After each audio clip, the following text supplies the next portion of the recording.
So Vallabhaneni Vamsi ఇంకో 3 ఏళ్ల పాటు నేను భరించలేను బాబోయ్, ఈ అరాచకాన్ని నేను భరించలేను. అరాచకం అంటే వేరే రకంగా కాదండి, అతను చేసిన అన్యాయాలపైన కేసులు పడుతున్నాయి, కానీ అతనికి అరాచకంలా కనిపిస్తుంది. సో నేను భరించలేను బాబోయ్ అని బీజేపీలో జాయిన్ అవటానికి మూవ్మెంట్ స్టార్ట్ చేశాడు అని చెప్పి పొలిటికల్ సర్కిల్స్లో విపరీతమైన విశ్లేషణ జరుగుతుంది. ఇంకో 3 ఏళ్ల పాటు ఇతను ఇలా వేచి ఉండలేడు కాబట్టి నా వల్ల కాదు మహానుభావ ఇంకా అని చెప్పి నెక్స్ట్ టైం గన్నవరం నుంచి బీజేపీ క్యాండిడేట్గా వల్లభనేని వంశీ వస్తాడు తప్ప వైకాపా క్యాండిడేట్గా రాకపోవచ్చు అని స్ట్రాంగ్ రూమర్స్ వినిపిస్తున్నాయి. ఇతను వెళ్తే ఇతనితో పాటు కొడాల వెంకటేశ్వరరావు కూడా వెళ్ళిపోతాడు. ఎందుకంటే ఇప్పుడు దాకా టచ్ చేయలేక కొడాల వెంకటేశ్వరరావు పైన ఉపాధి హామీ పథకాల కేసులు ఉన్నాయి.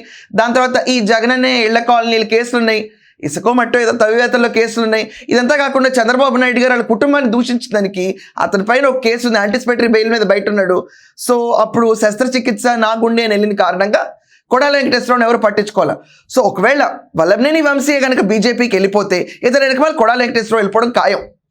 ఒక్కసారి కూటమిలో బీజేపీలో కనుక జాయిన్ అయిపోతే వీళ్ళని పెద్దగా టచ్ చేయరు కేసులు, వీళ్ళందరూ పతిత పావనలాగా బతికేయచ్చు, వచ్చే 3 ఏళ్ళు హాయిగా తడిగుడ్డ నెత్తి మీద వేసుకుని పడుకోవచ్చు, జగన్మోహన్ రెడ్డి క్లాస్ వినక్కర్లేదు, జగన్మోహన్ రెడ్డి తరపున పోరాటం చేయక్కర్లేదు, బూతులు వాడక్కర్లేదు అని చెప్పి ఒక దృఢ నిశ్చయానికి వచ్చినట్టు సంకేతాలు వినిపిస్తున్నాయి.